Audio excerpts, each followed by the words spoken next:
Hey guys, welcome to another episode of Ask Matt Lloyd. So right now we're in Bali, Indonesia, midway through our Diamond Mastermind. I've got Chan here from Singapore. He's one of our clients and he's got the question for today. So Chan, what do you want to know?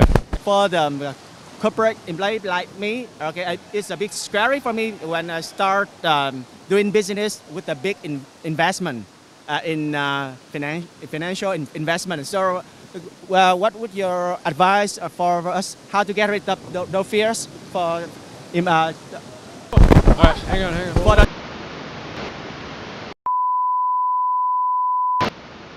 We're back. We just had to stop. We went through a quick rapid.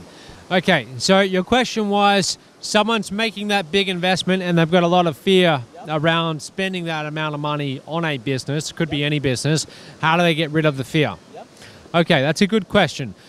First of all, I can relate. In 2009, it was actually late 2008. I put $2,000 into a business, and then in March of 2009, I had a choice. I could make another. It was 26,000 US dollars to invest into that business, which was exactly $38,000 Australian because of the global financial crisis and the exchange rate.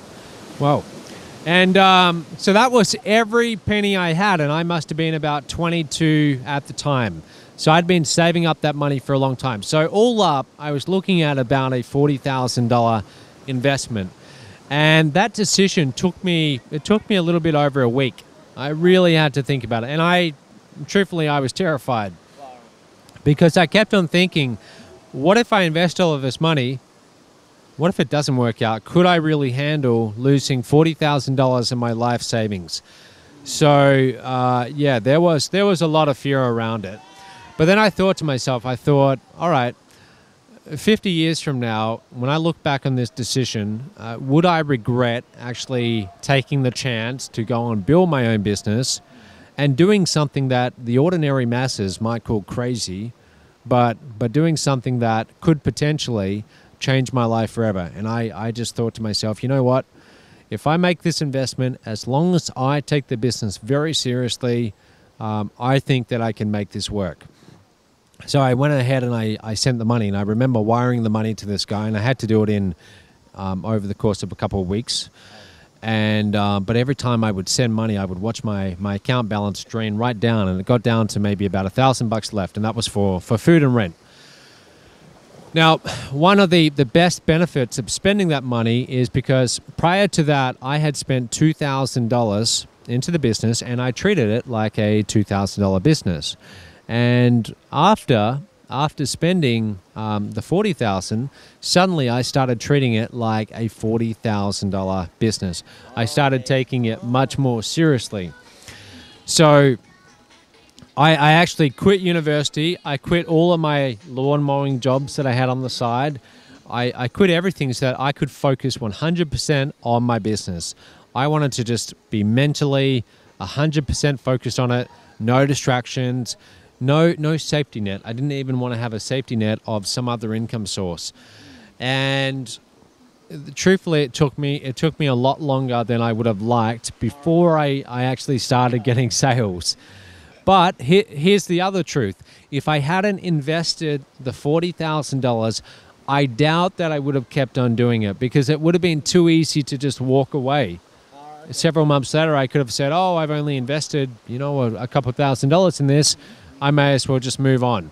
So because I had everything on the line, I felt like I had no other option but to succeed. So in my mind, there was no way that I could even quit. I was going to make this work, or I was going to, spend the rest of my life trying to make it work. There was no escape, really. And because I did that, I kept on going. I kept on learning things. I kept on making mistakes. But eventually I figured it out, and I got my first $1,000 commission. This came several months after that. And then about 3 weeks later, I got my second $1,000 commission. And every time I got a $1,000 commission, it gave me confidence. And then I got my first $5,000 commission. And then in 2010, I had my first, that was a $15,200 day.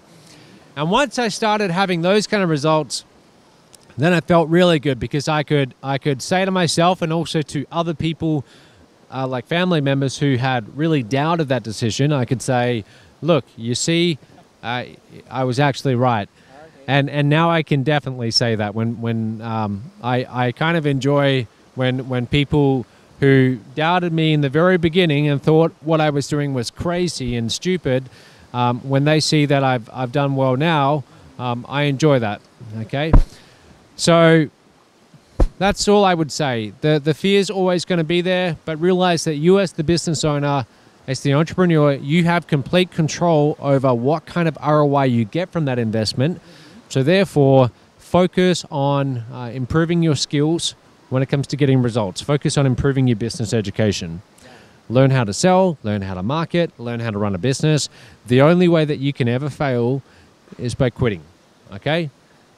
Because even if you're still attempting to try and make money in your business, you haven't failed yet. You only fail when you actually quit and you throw in the towel, you give up, okay? So good question, Chan. And guys, we'll see you tomorrow. Thanks a lot for tuning in.